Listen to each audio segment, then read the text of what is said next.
용인으로 가보겠습니다. 용인 갑은 보수의 성지다 이렇게 불리고 있는 지역인데 국민의힘에선 대통령 비서실 출신의 이원모 전 비서관이 강남 을에 갔다가 당이 조정을 해서 용인 갑으로 전략공천이 됐고 개혁신당에서는 양향자 원내대표가 본인이 이제 삼성전자 시절 이 용인과의 인연을 강조하면서 일찌감치 출마 선언을 했습니다.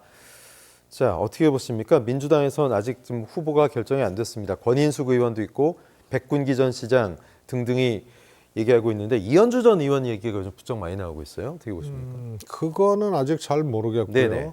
이현주 의원이 이제 광명이 원래 예전에 광명을이죠? 지역구였는데 근리 다시 가기는 어려울 것 같고. 예. 그러면 이제 뭐 검토하는 지역 중에 한 곳일 수는 있죠. 근데 벌써 권인숙 의원, 백군기 전 의원 또 시장도 네. 했었죠. 그렇게 뛰고 있는데 거기에 만약에 이현주 의원이 간다 그러면 역시 또 후유증이 예상되는 그러니까요. 지역이죠. 예. 그러면 권인숙 의원이나 백군기 정 의원 이런 분들이 또 상당히 크게 반발할 것 같고요. 그죠? 그렇습니다. 네.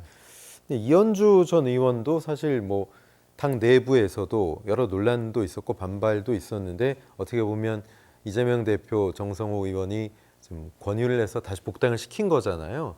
이 카드를 어떻게 쓰느냐도 상당히 좀 중요해 보이는데 이현주 전 의원은 4년 전에 공천 때도 좀 시끄러웠었어요.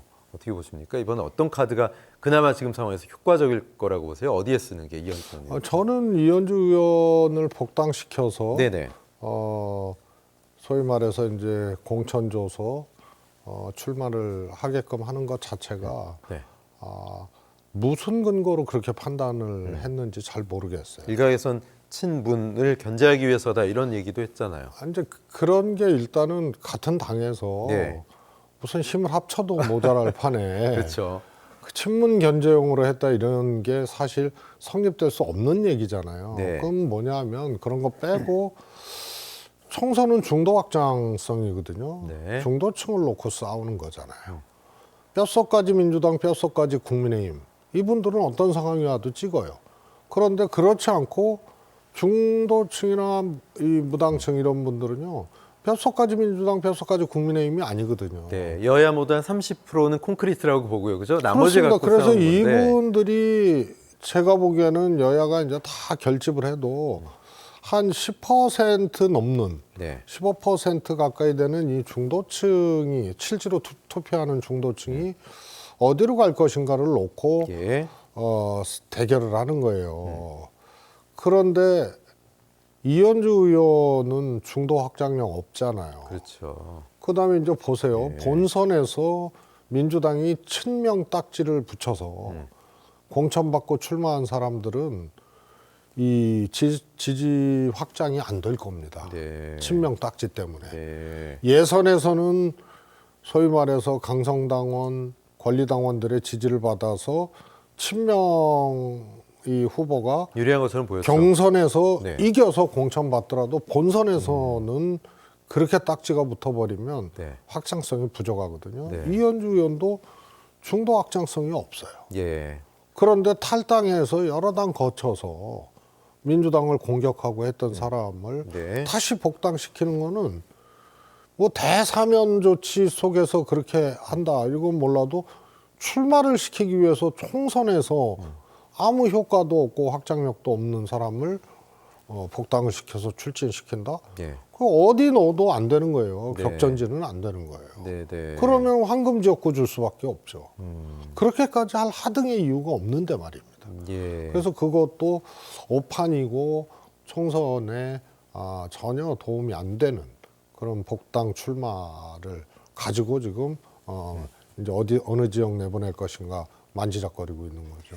최재성 전 수석께서 보시는 관점에서 이제 중도 확장이 좀 떨어진다. 이현주 의원이 그렇게 보신 건데 사실 그렇다면 지도부나 이재명 대표도 그 사실을 정말 모르고 공천을 이런 방향으로 진행을 하는 걸까요? 아니면 감안하더라도 일단 친명 체제를 좀 구축을 한다. 여기에 더 포커싱을 한 걸까요? 어떻게 보십니까? 뭐 그거는 모르겠습니다만 네. 하여튼 결과적으로 저는 뭐 사천이라는 얘기 나오고 지금 말씀하신 대로 친명 체제 구축을 위해서 뭐 한다 그러는데 실제로 그랬다면 이재명 대표가 오판하는 거죠. 이재명 대표는 이미 대중적 지지를 받고 0.7%라는 간발의 차이로 패배했고 네. 다시 대표로 소환돼서 77%가 넘는 득표로 당대표를 했잖아요.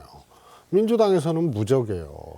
그래서 다음 대권에 다시 도전해서 승리하기 위해선 의원 숫자 뭐 이런 게 별로 중요하지 않아요. 네. 자기 사람이 몇 명 의원이 됐느냐. 이거는 이제 지지율이 낮거나 이런 분들이 국회의원을 자기가 당권을 갖고 공천을 해서 많이 만들고 그 힘으로 뭔가 이 대통령 후보가 되거나 뭐 이런 경우가 아니기 때문에 네. 이재명 대표는 필요 없는데 만약에 그런 친명체제 구축이라는 생각을 했다면은 적어도 대선 주자로서 대중성 있는 대선 주자로서는 제가 보기에는 오판이라고 보는 네. 거고요. 그래서 저는 사천 뭐 이런 지적도 있는데 패천이라고 생각하는 게 더 가슴 아파요. 예. 이 지는 공천을 하고 있다는 게 네. 이기는 공천을 해야 될 거 아닙니까? 네, 네. 특히 이제 윤석열 정권의 소위 말해서 폭주 이런 것을 막아내는데 똘똘 뭉쳐야 되잖아요. 네. 근데 이거를 대표발로 또 민주당 주류발로 이것을 파괴시키는 게 훨씬 더 안타깝고 그래서 패천이 훨씬 더 가슴 아픈 거죠. 사실 여론조사 보면 선거 국면 이전에 소위 이 정권 견제론, 정권 심판론이 좀 더 우세했었고 그런 프레임이 좀 어느 정도 짜여져 있었단 말이죠.